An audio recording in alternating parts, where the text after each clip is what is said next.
My 8-year-old daughter called me during a storm and whispered, "Mom, Granddad left me outside to make me tough." I thought I was dealing with cruel parenting. I was wrong. When I reached my parents' house, my daughter was gone. Her footprints ended in the mud, an adult's tracks continued beside them, and my father handed me a fake evacuation order. Then a stranger called me and said 6 words. "I know what happened to your brother." I didn't even know I had a brother. And by the time I found my daughter, I discovered the storm was never the real danger. Someone had planned everything before the rain even started. If you were in my position, would you trust your parents or follow the evidence? Tell me what you would do in the comments, and subscribe if you want to hear the full story. I knew something was wrong when my 8-year-old daughter called me by my first name. Captain Valen. Tavi never called me that at home. She called me Mom, even when she was angry with me. She called me Mommy when she was sick. Captain Valen was what she used when she was scared and trying to sound calm. I stopped in the middle of the airport parking lot. "Tavi, where are you?" "Granddad's house." "Put Grandma on the phone." "I can't." "Why?"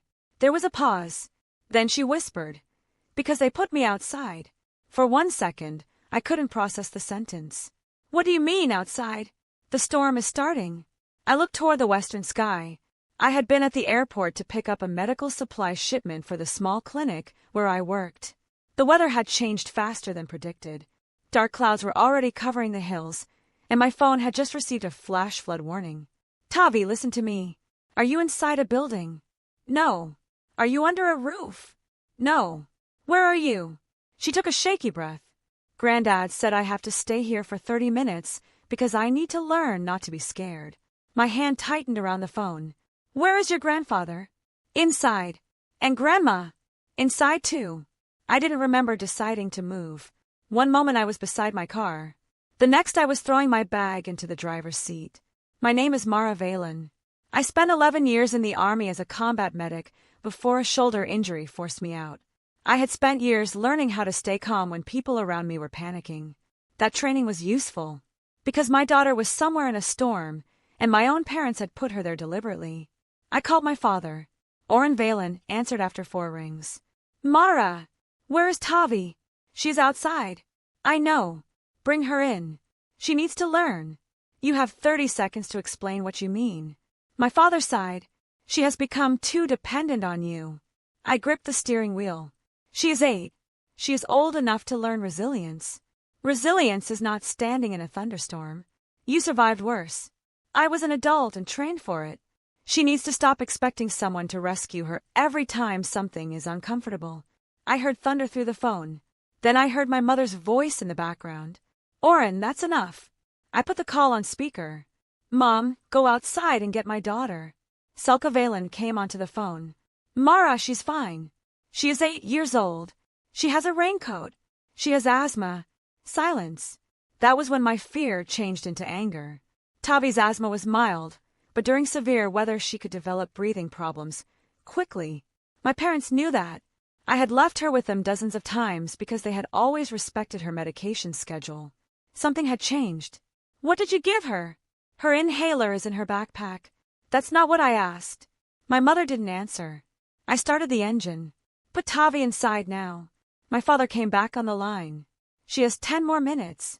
"Dad, if you don't bring her inside, I am calling the sheriff." "You wouldn't." "Try me."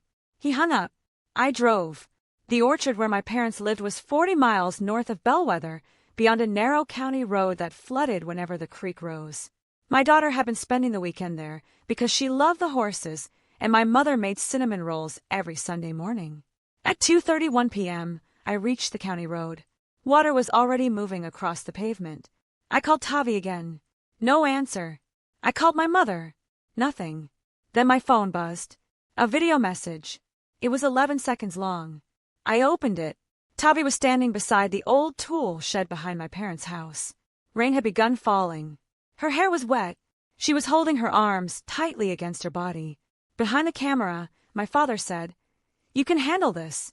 Tavi looked toward him. "Granddad, I want Mom." "You need to stay here." The video ended. I watched it twice. Something bothered me. Not the rain. Not even my father's behavior. The camera angle. Whoever had recorded the video was standing beneath the shed's overhang. That person was dry, Tavi was not. My father had made a conscious decision to stay protected while leaving her exposed. That wasn't a lesson. It was punishment. I turned the car around and took the service road. 10 minutes later, the road disappeared beneath water.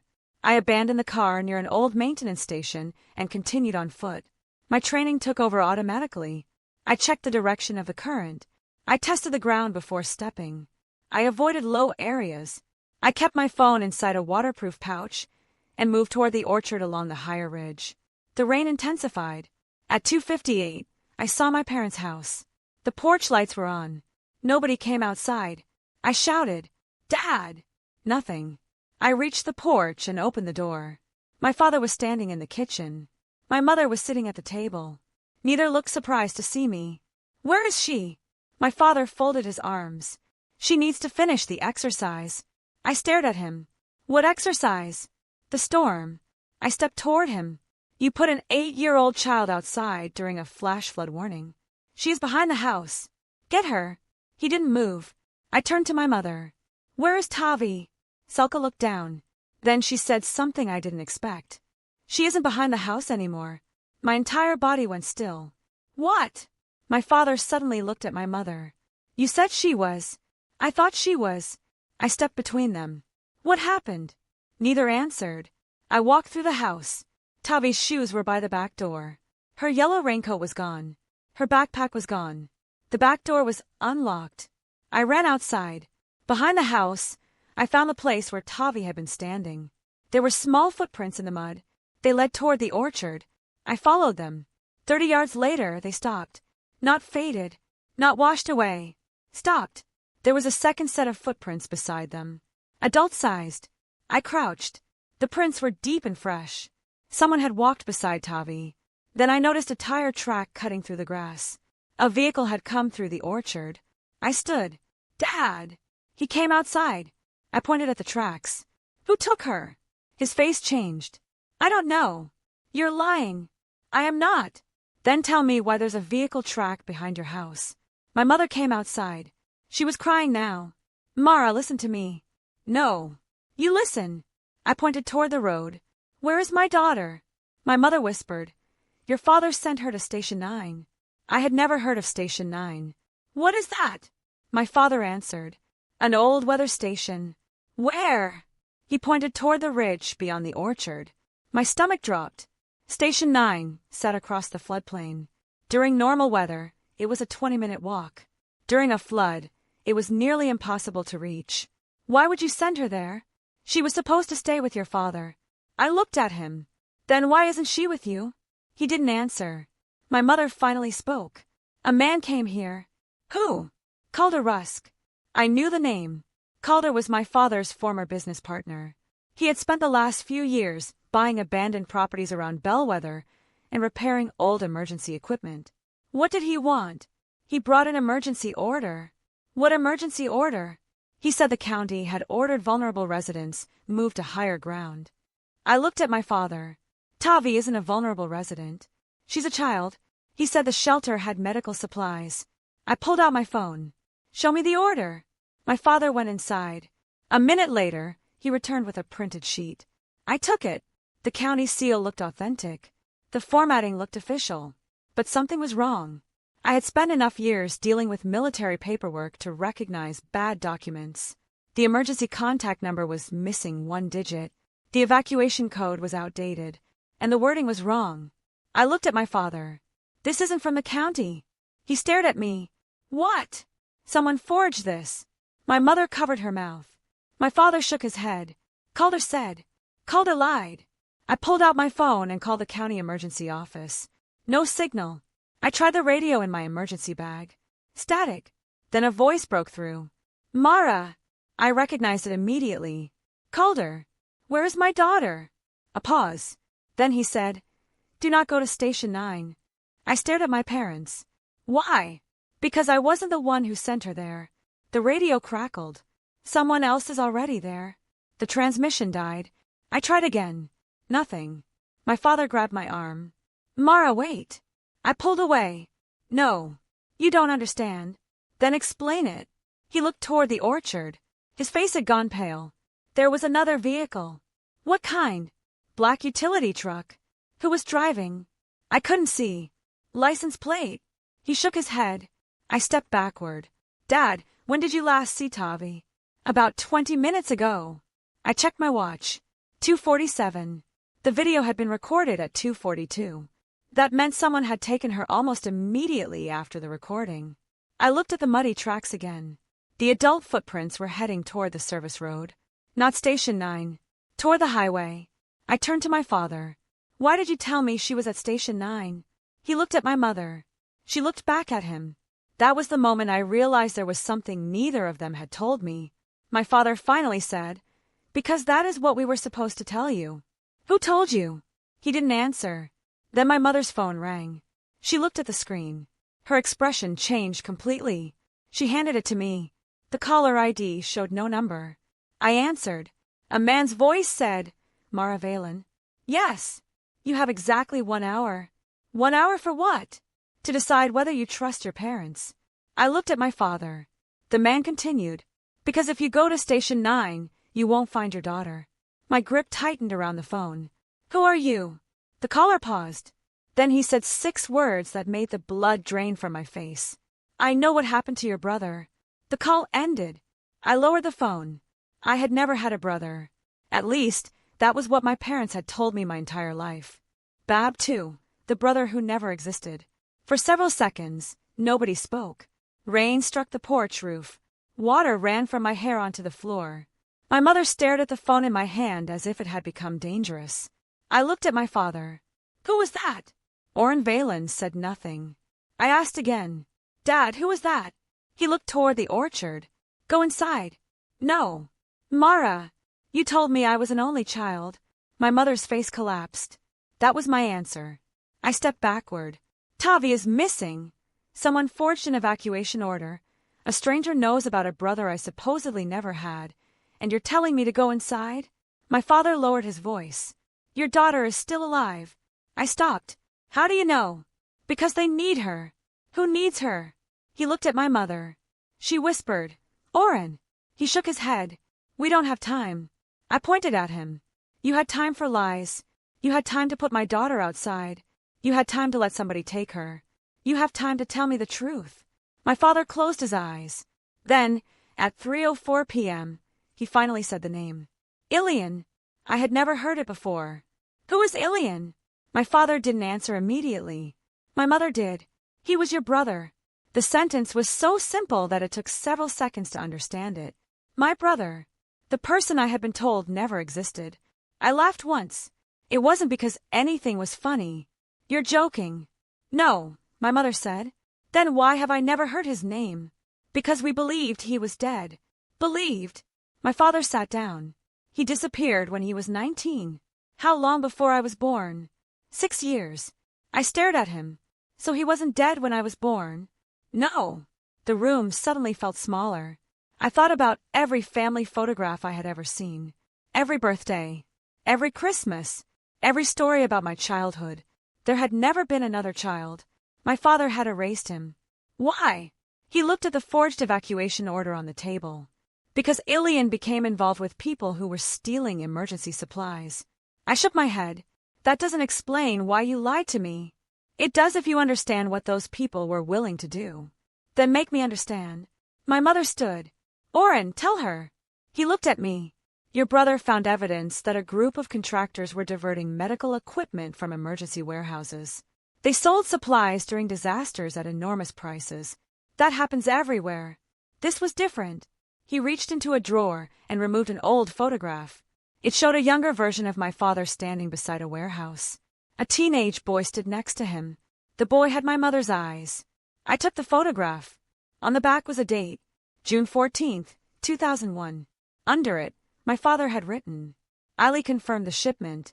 I looked up. "What happened after this?" "Ilian wanted to report them." "Did he?" "Yes." "And?" "The report disappeared." My father rubbed his forehead. "Then one of the contractors disappeared." "Was Ilian responsible?" "No." "Then why hide him?" "Because he went after them himself." That answer bothered me. My brother had not simply vanished. He had gone underground. And now someone had connected his name to my daughter's disappearance. I turned toward the door. I am going to Station 9. My father stood. No. You don't get to tell me where to go anymore. You'll walk into a trap. Then give me the details of the trap. He grabbed my wrist. Mara, listen to me. Whoever took Tavi wants you to react emotionally. I looked down at his hand. He released me. My training doesn't disappear because I'm angry. That is exactly what I'm afraid of. I took my emergency bag. Inside were a trauma kit, headlamp, radio, thermal blanket, tourniquet, water, and an old compass. My mother stepped in front of the door. Mara! What? If you find Ilian, don't trust him. I studied her face. Have you seen him? She didn't answer. That was the second lie. I walked past her. Outside, the rain had weakened. The orchard was covered in standing water. The wind pushed branches across the service road. I moved along the higher ground. At 3:22, I found something beside the fence. A child's hair clip. Purple. Tavi's. I picked it up. Beside it was a strip of black fabric. I recognized the material. Military-style utility clothing. Not civilian. Someone trained had taken my daughter. I followed the tracks until they disappeared near the old pump house. The door was open. Inside, there was a folding chair, a rope, an empty water bottle, and Tavi's backpack. I froze. The backpack was soaked. I opened it. Her school notebook was still inside. Her inhaler was gone. So was the small metal case she kept for her asthma spacer. That told me something important. Whoever had taken her had checked her medical needs. This wasn't random. They had prepared for her. I heard movement behind the building. I switched off my flashlight.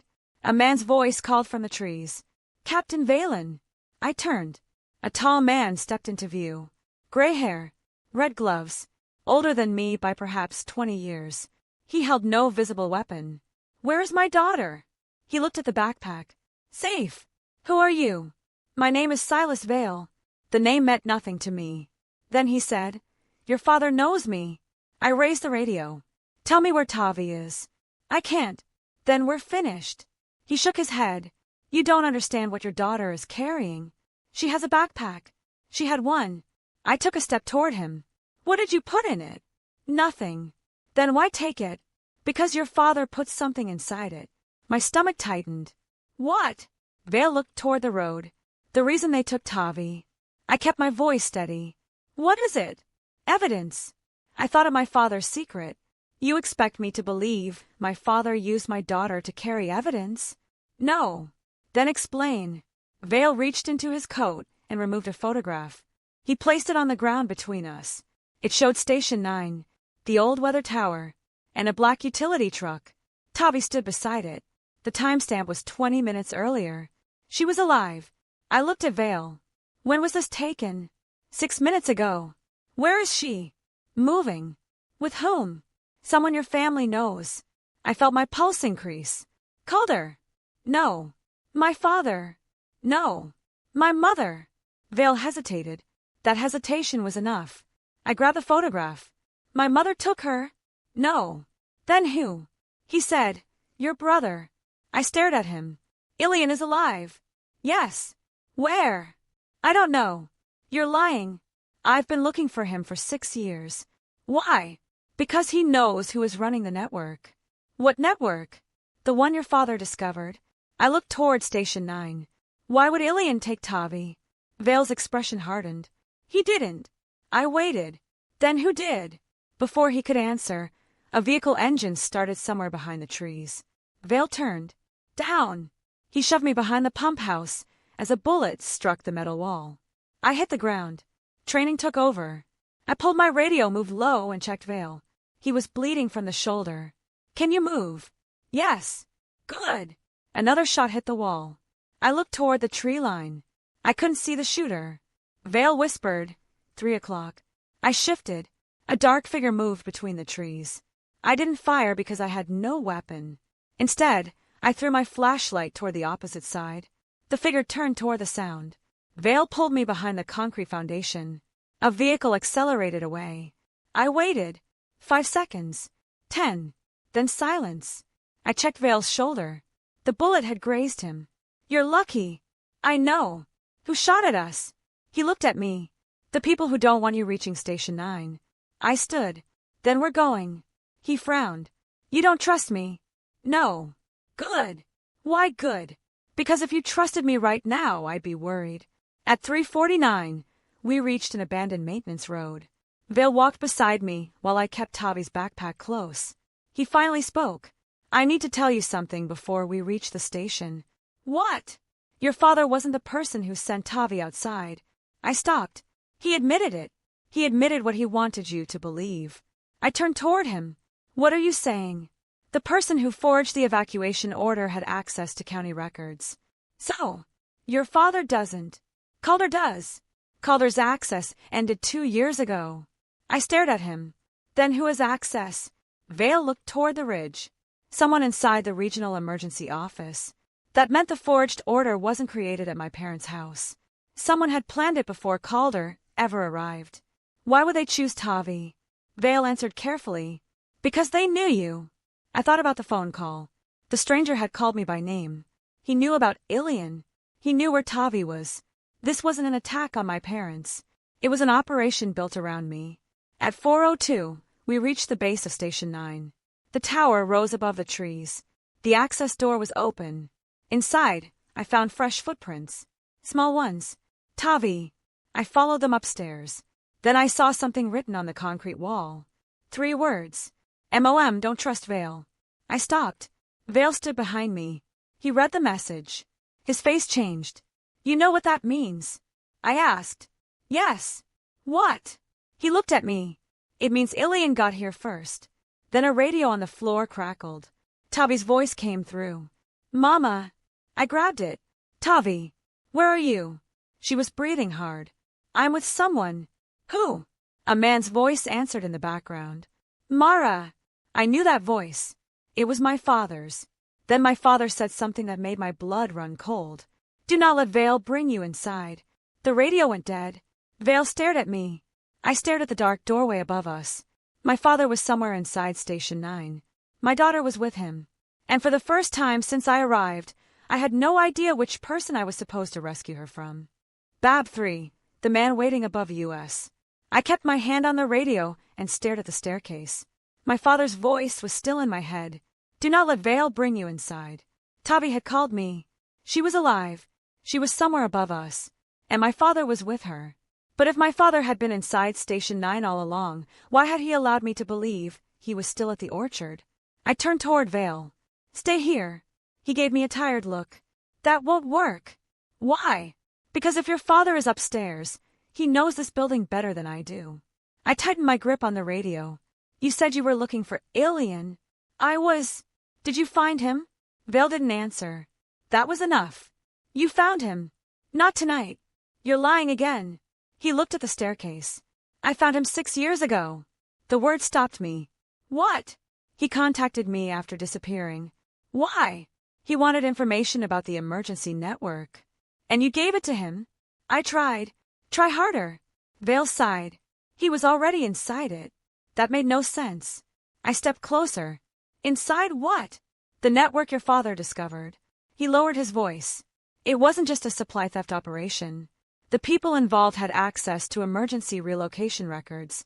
They could redirect families, change shelter assignments, alter medical files, and make a person disappear from a database without physically taking them. I thought about the forged evacuation order. Then Tavi's missing inhaler. Then the message telling me to trust nobody. You're saying someone can make my daughter disappear legally. They already tried. My stomach tightened. Where? Vale pointed at the radio. Your father's records. I looked at the stairs again. Then we're going up. We climbed. I stayed ahead. The staircase was narrow and wet. Every few steps, I stopped to listen. No voices. No movement. At the second level, I found a child's shoe. Tavi's. I picked it up. The sole was covered in mud. She had been walking recently. At the top, a steel door stood half open. I pushed it slowly. The room beyond contained old weather equipment, a battery bank, 2 computers, and a folding table. My father sat beside the table. Tavi was beside him. She was wrapped in a gray blanket. The second she saw me, she ran. Mama! I dropped to my knees and caught her. I checked her face, breathing, hands and neck. Are you hurt? She shook her head. Are you cold? A little. Did anyone hurt you? No. Did Granddad hurt you? She looked at my father. No. I pulled her close. For several seconds, I didn't care about the lies. I only cared that she was alive. Then I noticed something. Tavi was holding a small black key. I looked at my father.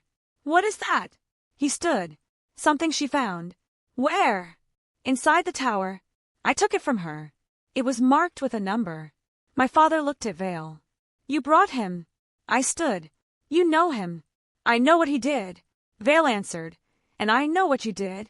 Tavi looked between us. Why are you fighting? I looked at her. We're not.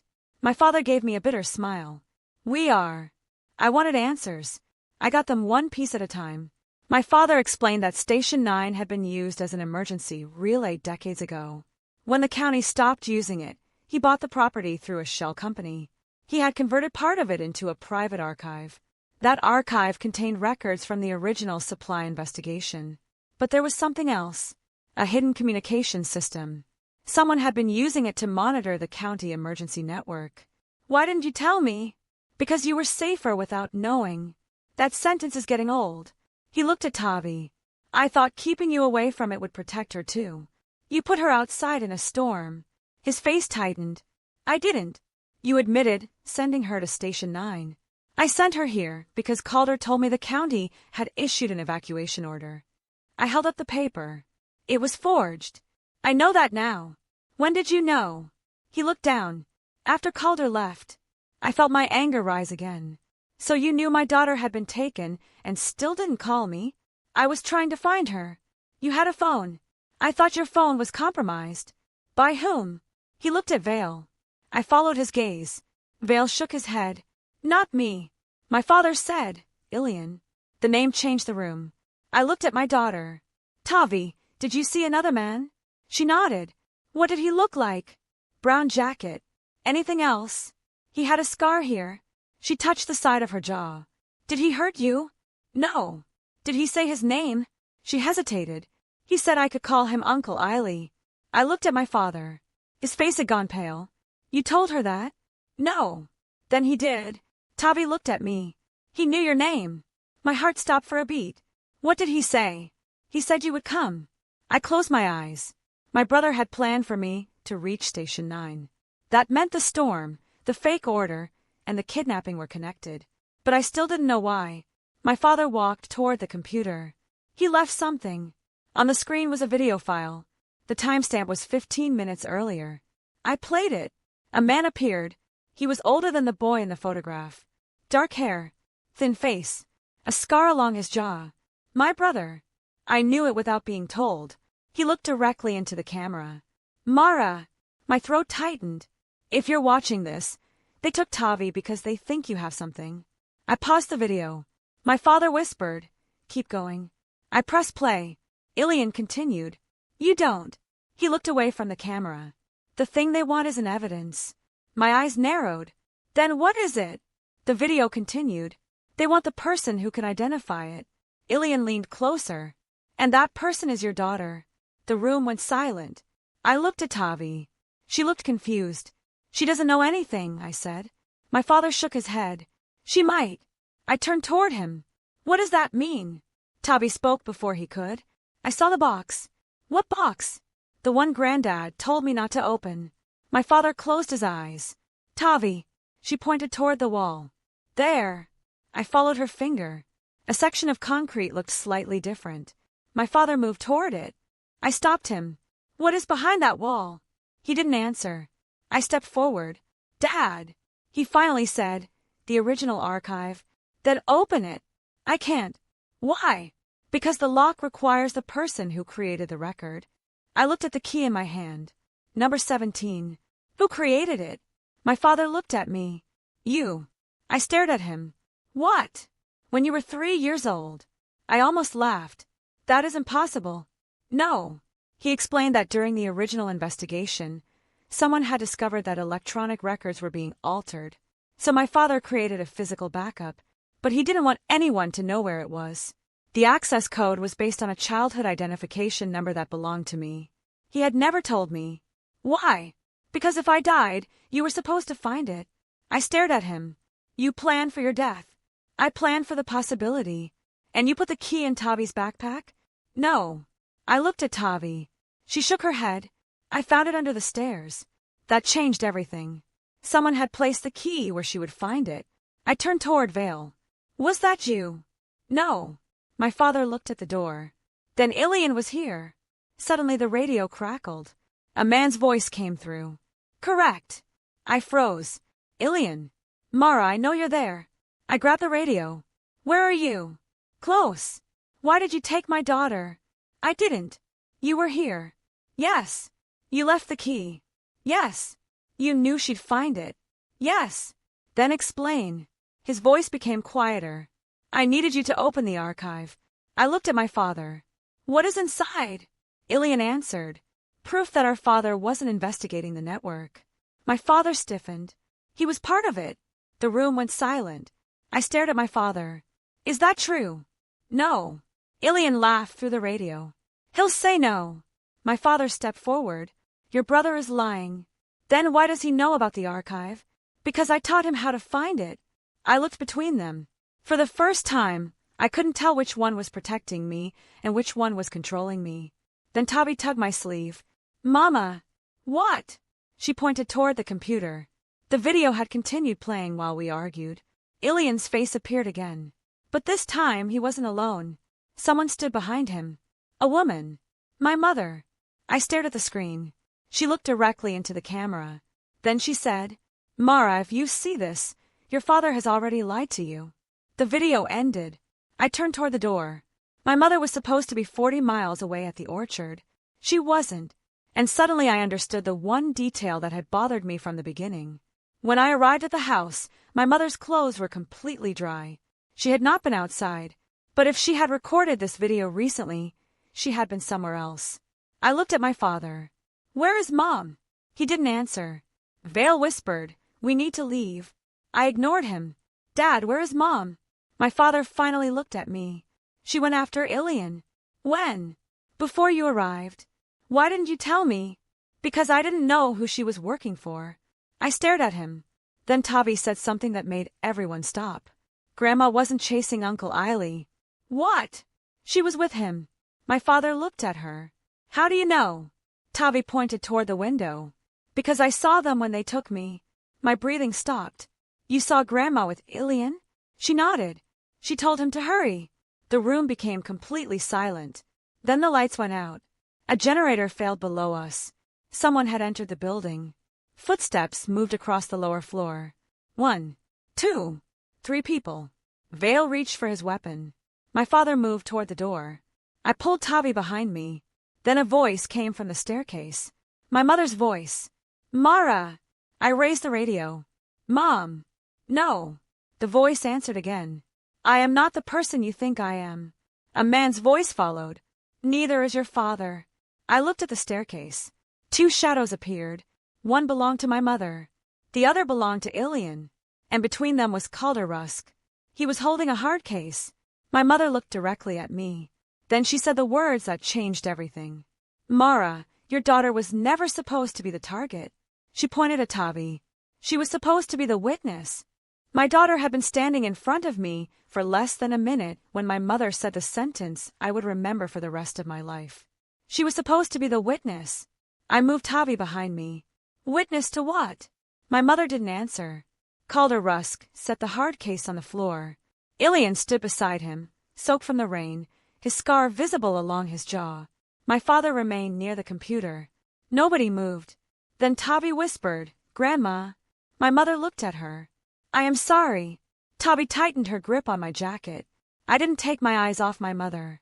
You have 5 seconds to explain. Mara, this started before Tavi was born. 4. Your father discovered that emergency records were being altered. 3. He thought the people responsible were stealing supplies. 2. He was wrong. 1. My mother pointed at the hard case.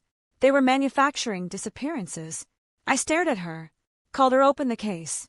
Inside were dozens of paper files, several old hard drives, photographs, and a red folder. Ilian stepped forward. This is the original archive. My father shook his head. No. I looked at him. Don't. He stopped. For the first time that day, my father looked defeated. Ilian picked up the red folder. 22 years ago, people began disappearing from emergency databases. People. Mostly children. Tavi looked at me. I pulled her closer. Ilian continued. Families would be evacuated during floods, fires, hurricanes, chemical leaks. Some children were separated from their parents because officials claimed they needed medical observation or temporary protection. And then, they were transferred. To where? That was the problem. I looked at the files. Those transfers weren't recorded. Not properly. My mother spoke. Some records were deleted within hours. My military training had taught me to build a timeline whenever information became chaotic. I grabbed a sheet of paper. Start at the beginning. Ilian nodded. The network had 3 layers. Contractors controlled transportation and temporary shelters. County officials created legitimate-looking orders. Someone higher up altered the records. Price. Yes. And my father? I looked at Oren. He didn't answer. My mother did. Your father helped expose the first group. That isn't what I asked. She lowered her eyes. He also helped them once. The room went quiet. I stared at my father. When? Before you were born. Why? Because they threatened Ilian. Ilian laughed bitterly. They didn't threaten me. My father looked at him. They threatened your sister. I turned. What? My father stepped forward. They had access to your medical records. They knew where you lived. They knew everything. I remember the photograph. The warehouse. The hidden archive. The secret brother. But something still didn't fit. If they knew about me, why did they wait 20 years? Ilian answered. They didn't. He opened another file. Inside was a photograph of me at age 9. I was standing outside my elementary school. On the back was a date. And a note. Subject, Mara Valen. Status, protected. Do not approach. My hands went cold. Who wrote this? Ilian pointed to the signature. Director Halden Price. The same man whose name had appeared in the emergency records. He watched me. For years. Why? Because your father made a deal. I looked at Oren. What deal? He finally spoke. I gave them a false archive. I stared at him. What? I created records that made them believe they had everything they needed. And the real archive? I hid it. Where? My father looked at Tavi. In the only place they would never search. I looked down at my daughter. No. My father nodded. The family. The room seemed to go silent around us. He explained that the archive had been divided into pieces. Some were stored at Station 9. Some were given to Ilian. One piece was hidden inside my childhood medical records. And the final piece had been placed somewhere only I could access. I thought of the black key. Number 17. What does the key open? My father didn't answer. Ilian did. Your mother's safe. I looked at Salka. She nodded. It's in the orchard. Why didn't you tell me? Because Price was monitoring the house. I remember the camera angle in the video. The dry person beneath the shed. Someone had been watching. My parents hadn't just been lying to me. They had been lying because they believed the family was under surveillance. But that didn't excuse what they had done to Tavi. I turned to my mother. You still put my daughter outside? Her face tightened. I didn't. You were there. I was. You watched. I was trying to identify who was following her. I stepped closer. You let her stand alone in a storm. I thought Calder would take her to safety. Calder shook his head. I tried. My mother looked at him. You failed. I was intercepted. By whom? Calder pointed toward Ilian. Ilian. Ilian's expression changed. You're lying. Calder opened a file. Inside was a photograph of Ilian standing beside the black utility truck. Timestamped 1 hour before Tavi disappeared. I looked at my brother. Were you there? Yes. My father stepped forward. You took her. I moved her. Without telling us. Because you were compromised. I looked at him. Where did you move her? Station 9. My voice became quiet. You put her there? No. Then who did? Ilian looked at my mother. She whispered. Price. The name landed hard. Ilian explained. He had intercepted the first vehicle carrying Tavi. He believed the evacuation order was legitimate. Then he saw a second vehicle approaching. He moved Tavi to Station 9 because he knew the tower was protected. But someone followed him. That person had entered the tower before we arrived. I looked at the empty doorway. Who? Calder answered. Someone using your father's credentials. My father stared at him. That is impossible. Your credentials were used at 2:51 p.m. I checked the time. That was shortly after Tavi's video. My father hadn't been at Station 9 then. Unless he had been. I turned to him. Where were you at 2:51?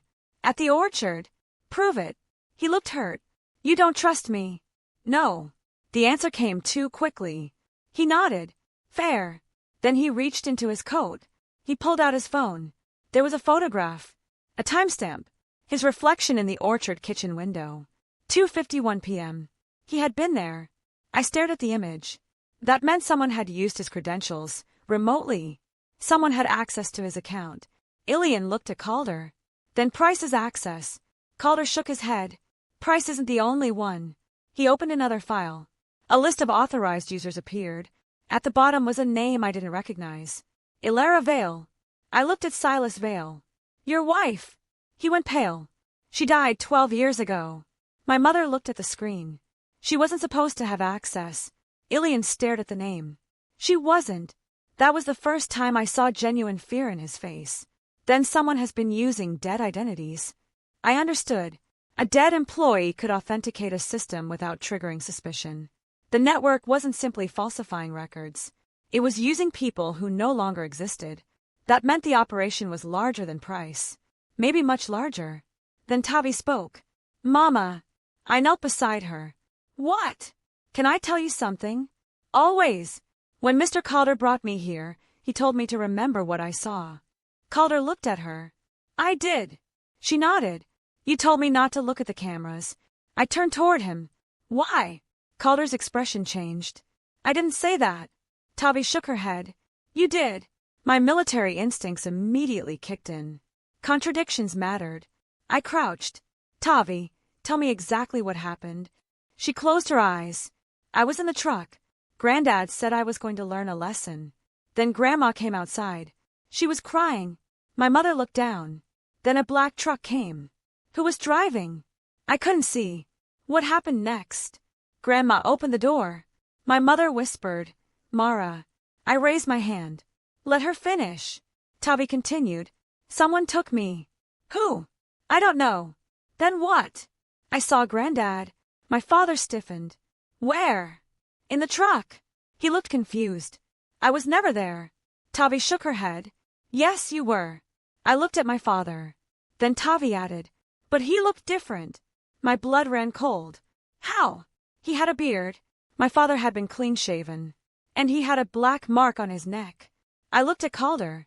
His expression had changed. What? I asked. He whispered. That wasn't Oren. Who was it? Calder didn't answer. Ilian did. Someone impersonating him. My mind raced. A person had used my father's identity, his credentials, and possibly his appearance to move Tavi. That meant whoever controlled the network had access, not only to records. They had access to people. At 4:31 p.m., the generator suddenly shut down. The room went dark. Tavi grabbed my hand. I switched on my headlamp. A sound came from the lower level. Metal scraping concrete. Then a door slammed. I moved Tavi behind the server rack. Stay here. My father reached for the old fire axe. Vale moved toward the stairs. Ilian whispered. Too late. A voice came through the station speakers.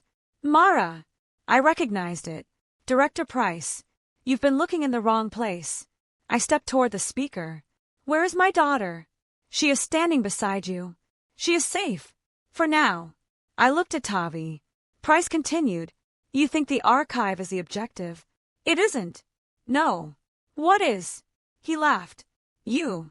I felt Tavi's hand tighten around mine. Why me? Because you were the only person your father could never control. My father looked at the floor. Price continued. You have military training. You know how to identify patterns. You know how to organize people. You know how to expose weak points. Then why take my daughter? To make you come here. I looked at the archive. Why? Because you were never supposed to find it. The speakers clicked. Then Price said something that made Ilian freeze. Ask your brother what happened the last time he betrayed me. I turned toward Ilian. He looked at me. I was 23. What happened? I wasn't working for them. Price interrupted. You were. Ilian's face hardened. Price continued. You delivered 3 children. My daughter gasped. I stared at my brother. Is that true? He didn't answer. My father shouted. Mara, don't listen to him. But Ilian finally spoke. Yes. The room went silent. I delivered 3 children. Tavi looked frightened. I pulled her closer. Ilian continued. But I didn't know what they were doing with them. Price laughed through the speaker. You knew. Ilian looked at me. I learned too late. Then he opened the hard case and removed a final folder. He placed it in my hands. Inside was a list. 3 names, 3 children, and beside each name was a transfer destination. At the bottom was a 4th line. It had been added recently. Tavi Valen. Status: pending. Destination: unknown. I stared at the page. The timestamp beside her name was from yesterday. Before the storm. Before the forged order. Before Calder arrived. Someone had planned to take my daughter before any of us knew there was a storm. I looked at my family. Then at Ilian. Then at the speaker. Price. Yes. You made one mistake. What mistake? You told me this was about the archive. I folded the paper. It isn't. I looked at Tavi. It is about who ordered her name onto that list. The speaker went silent. For the first time, Price had nothing to say. Then every monitor in Station 9 turned on at once.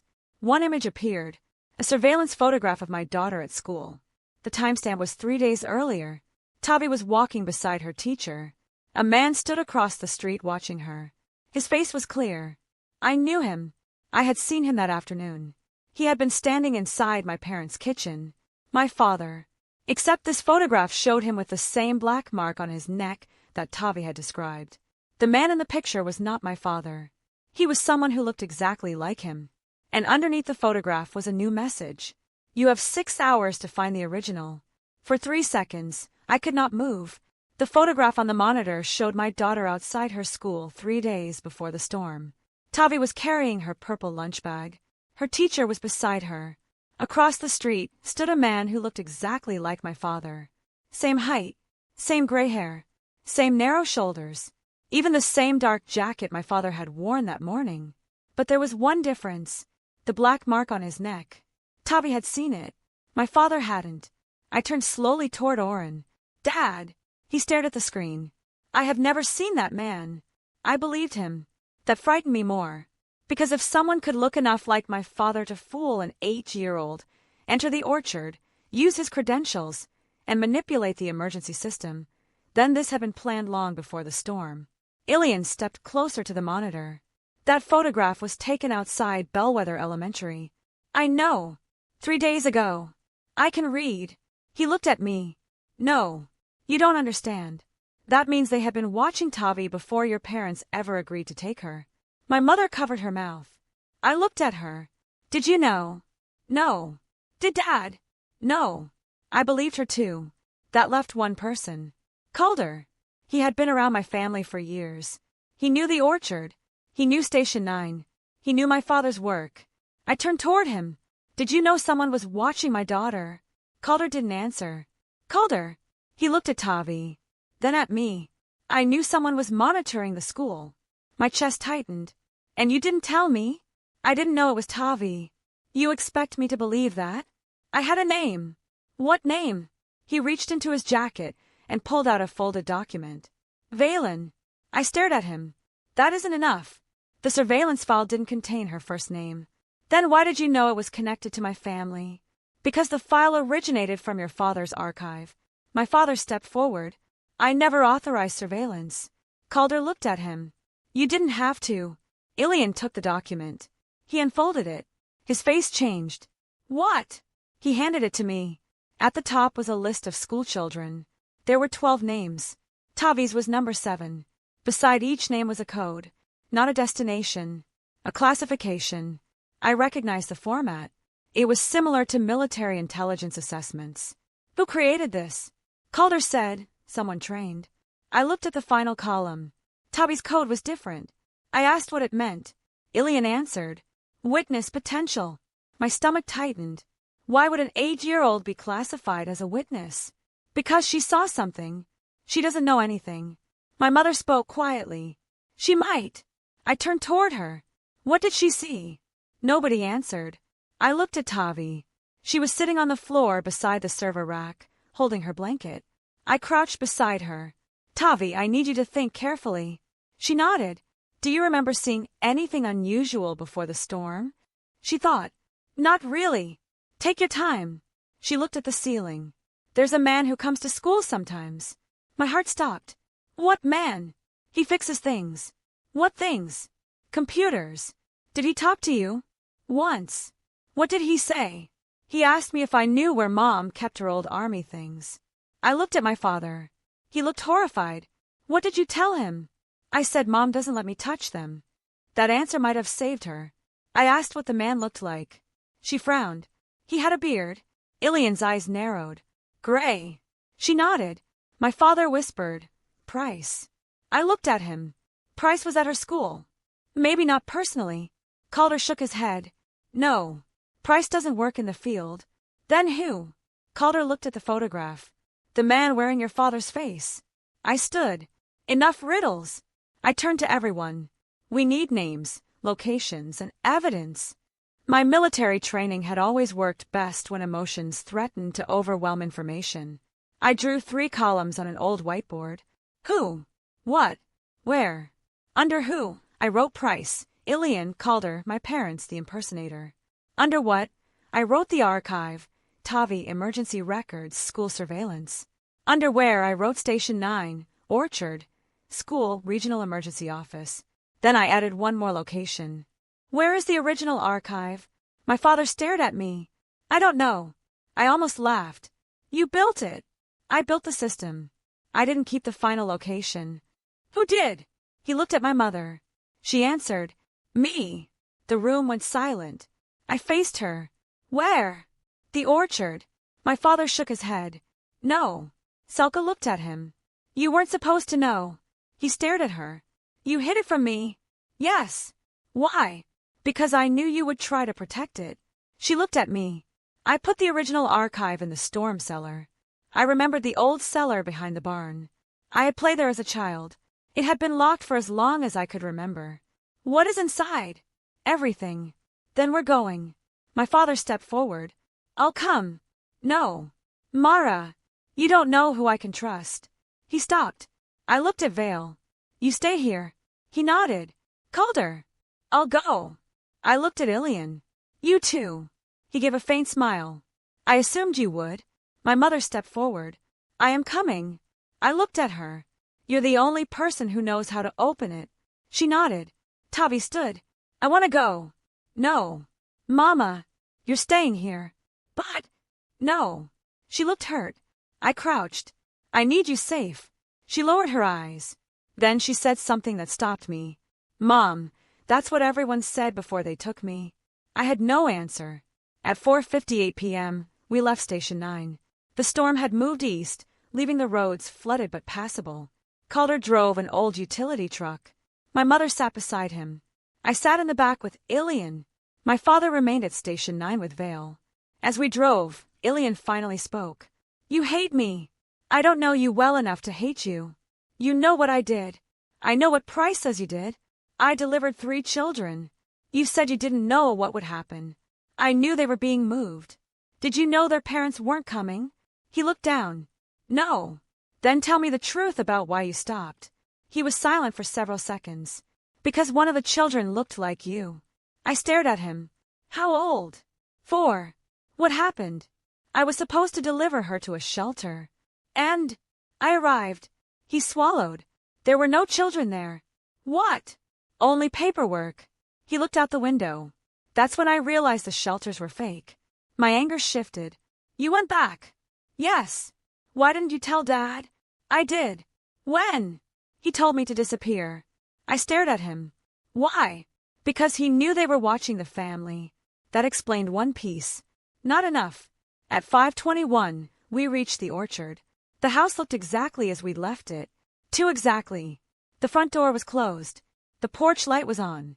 My military instincts warned me immediately. I raised my hand. Stop. Calder braked. What? Look at the porch. A small package sat beside the door. No rain on it. It had been placed recently. I approached alone. The package contained a photograph. Tavi at school.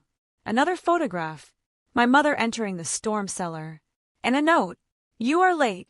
Underneath. The original isn't in the cellar anymore. I returned to the truck. My mother read the note. Her face went pale. I don't understand. I pointed at the photograph of her entering the cellar. When did you take this? I didn't. Then someone has been inside. We entered the house together. No signs of forced entry. No broken locks. No disturbed furniture. That made it worse. Someone had entered without needing to break anything. My mother walked toward the cellar door. The lock was open. She stopped. I locked this. I drew my flashlight. Calder pulled his weapon. Ilian stood behind us. We opened the door. The cellar was empty, except for a wooden box in the center. My mother walked toward it. I stopped her. Don't touch it. She froze. I inspected the floor. Fresh footprints. 2 people. One pair was my mother's. The other belonged to someone larger. I followed the tracks to the wall. There was a hidden panel. I opened it. Behind it was a narrow tunnel. I looked at my mother. You never told me this existed. I didn't know. Calder crouched. This tunnel is old. Ilian looked inside. No. What? It wasn't here when I was a kid. We entered. The tunnel led beneath the orchard. After 50 yards, we found a steel door. On it was a number. I used the black key. The lock clicked. The door opened. Inside was a small room filled with filing cabinets. And a single chair. Someone had been sitting there recently. On the table was a laptop. It was already open. The screen displayed one live video feed. Tavi. She was still at Station 9. My heart stopped. I grabbed the laptop. A message appeared. She is safe. For now. Then another line appeared.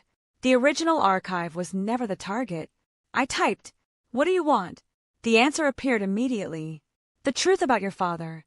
I looked at Ilian. He shook his head. "I don't know what that means." Then the video changed. It showed my father inside Station 9. He was talking to a man. The man turned toward the camera. It was the same man from the school photograph. The same face as my father. The black mark on his neck was clearly visible. But then the man said something. I heard his voice through the laptop speaker. "Tell Mara the truth." My father's face went pale. "I can't. You already promised." "I promised to protect my children." The man smiled. "You only protected one." The video ended. I looked at Ilian. What does he mean? My brother didn't answer. My mother started crying. I turned toward her. "What happened?" She whispered. "Your father had another child." I stared at her. "You're saying I have 2 brothers?" She shook her head. "No." She looked toward the laptop. "He isn't your brother." "Then who is he?" My mother swallowed. "He is your father's identical twin." The room went silent. I had never heard that my father had a twin. And suddenly the photograph made sense. The voice. The face. The credentials. The access. Someone who had spent decades close enough to my father to know every secret could imitate him perfectly. Then my phone rang. "Tavi." I answered immediately. "Mama, where are you?" "I don't know." "What do you see?" "Granddad." My heart stopped. "Tavi, listen to me. Is it your real granddad?" She was silent. Then she whispered. "He says he's your father." A man's voice came through the phone. The same voice I had heard in the video. "Hello, Mara." I tightened my grip. "Where is my daughter?" "Exactly where I need her." "If you hurt her." "I won't." "Then let her go." "I will." "When?" "When you bring me the original." I looked at the empty filing room. "We found it." He laughed. "No, Mara." The line went quiet for a second. "You found the decoy." I froze. Then he said, "Your mother hid the real archive inside the person you trust most." The call ended. I looked at my mother. She looked at me. Then Ilian slowly said, "There's only one person that could mean." My stomach dropped. Tavi. The archive wasn't hidden in a building. It was hidden in my daughter. And suddenly the entire storm made sense. The moment I heard that the archive was hidden inside my daughter, I stopped thinking like an angry mother and started thinking like a medic again. Information first. Panic later. I looked at my mother. "What exactly did you put in Tavi?" "Nothing." "Then explain what he meant." She shook her head. I don't know. Ilian stepped toward the laptop. He said the archive was hidden inside the person you trust most. I looked at him. That could mean Tavi isn't carrying it. Then who? I looked at the list of people involved. My parents. Ilian. Calder. Vale. Me. Tavi. And one more person. The man impersonating my father. I suddenly remembered something Tavi had said at Station 9. Granddad gave me something before we left. I turned to my mother. What did Dad give her? She frowned. I don't know. Tavi had a metal cylinder in her backpack. Ilian went still. What cylinder? Army property. We found it at Station 9. Calder's face changed. You still have it? No. Price took it. Ilian shook his head. That wasn't the archive. Then what was it? A locator. For what? The real archive. I looked at the laptop. The impersonator hadn't been asking us to find a physical storage room. He wanted the locator. And Tavi had carried it. That meant the person who took her had never needed her to understand what she was carrying. They only needed her to lead them to it. My phone rang again. I answered. My father's voice came through. Mara, where is Tavi? With me. Is she safe? Yes. Put her on. A pause. Then Tavi spoke. Mama, I'm here. I'm okay. Are you scared? A little. Good. She went quiet. I continued. Being scared means you know something matters. Stay calm and listen to me. Okay. I asked. Can you see where you are? There's a room with windows. Outside the windows. Trees. Anything else? A red barn. I looked at the orchard map. The old maintenance barn. My father had built it 20 years ago. Ilian pointed at the map. There's a second basement under that barn. I stared at him. Dad never mentioned it. He didn't tell me either. Calder looked at the map. It's not on county plans. Exactly. The impersonator had chosen the one place nobody would think to search. I turned to my mother. We're going. She grabbed my arm. Mara, wait. I looked at her. What? You need to know something. I've heard that sentence all day. She took a breath. When you were 3, your father and I separated the archive into 2 parts. Why? One part contained evidence. And the other? Names. What names? Everyone who had participated. I understood. A list of names could destroy the entire network. Where is it? My mother pointed at me. You had it. I felt my stomach tighten. What? When you were 3, I put the access key into your medical records. I remember my childhood medical file, the asthma forms, vaccination records, hospital visits. Nothing unusual. My mother continued, but when you joined the army, your father moved it. To where? She looked at Tavi's backpack. To the one thing he knew you would protect without question. I understood. He had never hidden the archive in Tavi physically. He had hidden access to it inside a harmless family object. The black key. Number 17. I took it from my pocket. The metal surface had a tiny seam. I pressed it. The casing opened. Inside was a microchip. Ilian stared. That is the archive key. I closed my hand around it. Then we're done playing their game. At 6:12 p.m., we reached the maintenance barn. The building looked abandoned. One window was broken. The red paint had faded. My father had told me as a child that the barn was dangerous because the floor was unstable. That had been another lie. I entered first. My training made me check exits, corners, and elevated positions before moving deeper. The basement entrance was beneath a wooden platform. I found it. The lock accepted the black key. The door opened. Below us was a concrete room. No files. No computers. Only a single metal cabinet. I opened it. Inside was a handwritten notebook. My father's handwriting. The first page said, "If Mara finds this, I failed to protect her." I sat down. The next pages explained everything. My father had not discovered the network by accident. He had been recruited into it. 28 years earlier, he had worked as a logistics consultant for emergency contractors. He had helped move supplies. He had also discovered that some shipments were being diverted.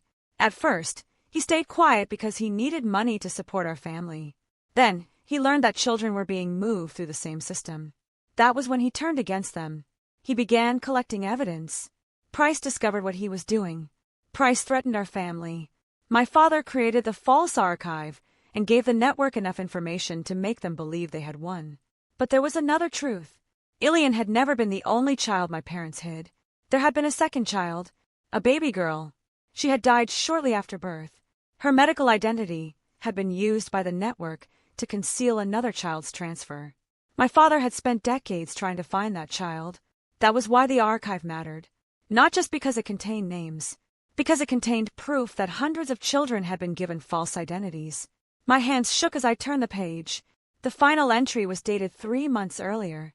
Ilian had discovered that Price planned to restart the operation using digital emergency orders. My father created the locator. Then he gave it to Tavi. Not because he wanted her involved. Because he believed nobody would search an 8-year-old's backpack. He had been wrong. The storm had exposed everything. I closed the notebook. Then I heard footsteps above us. Calder raised his weapon. Ilian whispered, "They're here." The basement door opened. The man who looked like my father appeared. He was carrying Tavi. My daughter was alive. She wasn't injured, but she was terrified. "Put her down," I said. He smiled. "I knew you'd find this room. Put her down." He looked at the notebook. "You finally understand. Who are you?" "Arden Valen. My father's twin. The man my parents had never mentioned. The man who had spent years using Oren's identity." "Why Tavi?" "Because your father hid the final access key in her belongings. You could have taken it without taking her. I needed your father to believe I had leverage." "You already had leverage." "No." He shook his head. "You had something I didn't." "What?" "Your mother's trust." My mother stepped forward. Arden looked at her. She was always the difficult one. My mother raised her chin. "I should have stopped you years ago. You tried." "I failed." "Yes." I looked at Tavi. Arden listened carefully. He watched me. "You don't need her." "I know." "Then let her go." He hesitated. That was the opening. Ilian moved first. He kicked the weapon from Arden's hand. Calder grabbed his arm. My mother pulled Tavi toward me. I caught her. Arden struggled. Then he shouted, "You don't understand. Price will destroy all of you." I looked at him. "No." I pulled the notebook from my jacket. "He won't." Arden froze. I held up my phone. While we had been in the basement, I had recorded the conversation. More importantly, the station's automatic relay had transmitted the archive to state investigators. Everything. The names. The false orders. The school surveillance. The forged documents. The recordings. Price had lost control the moment he threatened Tavi over an open communications network. The door above us burst open. State investigators entered. Price wasn't with them. But they had enough. Arden was arrested. The next morning, Price was taken into custody at his home. The investigation lasted months. It uncovered 47 falsified emergency orders, 19 manipulated child records, and a network of contractors and officials operating across 3 states. Some people were arrested. Others testified. Several families finally learned what had happened to relatives they had been told were lost during emergencies. The old emergency database was dismantled. Every relocation order was audited, and Bellwether created a new rule. No child could be moved during an emergency based on a single digital order. 2 independent confirmations were required. My parents testified against the network. Ilian did too. His cooperation reduced his sentence, but he still spent time in custody for the crimes he had committed before becoming a whistleblower. He accepted that. He never asked me to call him a hero. I respected him for that. Calder disappeared from our family life after the investigation. Not because he was guilty of everything. Because he had made too many choices without telling people the truth. Vale gave investigators the last of his records and retired completely. My mother kept visiting Tavi. My father did too. Trust did not return overnight. It took months, sometimes longer. One evening, almost a year after the storm, I sat with Tavi in our backyard. She was planting flowers. I watched her press soil around a small seed. "Mom." "Yes." "Am I tough now?" I smiled. "You were tough before, but Grandma said I needed to be tougher." Grandma was wrong. Tavi thought about that. Can grown-ups be wrong? All the time. Even you. Especially me. She smiled. Then how do I know who to trust? I put down my coffee. You don't have to know immediately. She looked at me. You ask questions. Like what? Why? Where? Who told you? What happens if I say no? She nodded. And if something feels wrong? Come home. She smiled. That's easy. Yes. The storm had taught me a lesson too. My military training had helped me keep Tavi alive. But it had not been the reason I saved her. The reason was simpler. I refused to accept that authority made someone right. I refused to accept that my parents' intentions mattered more than my daughter's safety. I refused to let fear rush me into making decisions for someone else. The people who tried to control us lost because they depended on secrecy. Their karma wasn't dramatic. No one needed to hurt them. Their own records exposed them. Their signatures convicted them. Their false orders became evidence. Their stolen identities became proof. And the people they tried to erase became witnesses. As for my parents, they learned the hardest consequence. They had wanted to make Tavi tough. Instead, they taught her that adults must earn trust. I learned the same thing. The difference was that she was 8. I should have known better. 1 year after the storm, Tavi's school held a safety day. Her teacher asked the children what they should do if an adult gave them an emergency instruction. Tavi raised her hand. The teacher called on her. Tavi stood. Ask questions. The teacher smiled. What questions?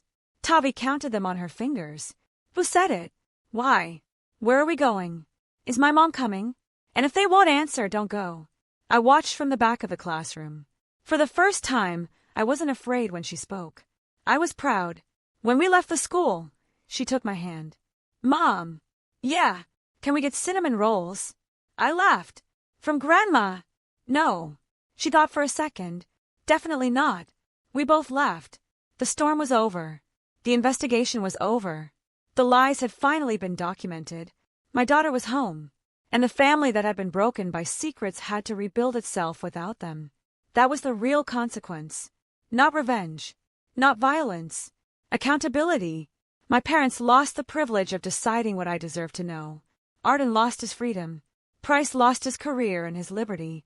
The contractors lost their companies. The corrupt officials lost their positions. And the children whose identities had been stolen finally had records that belonged to them. As for me, I kept the black key. Number 17. I put it in a small box in my bedroom. Not as a trophy. As a reminder. A reminder that the truth can be hidden inside ordinary things. A reminder that fear makes people obey. And a reminder that when someone tells you your child needs to suffer to become stronger, you should ask one question first. Stronger for what? Tavi never needed a storm to become tough. She needed someone to come when she called. So I did. And I always will. If this story stayed with you, subscribe for more first-person family dramas, unexpected twists, and stories where the truth finally catches up with the people who thought they could hide it.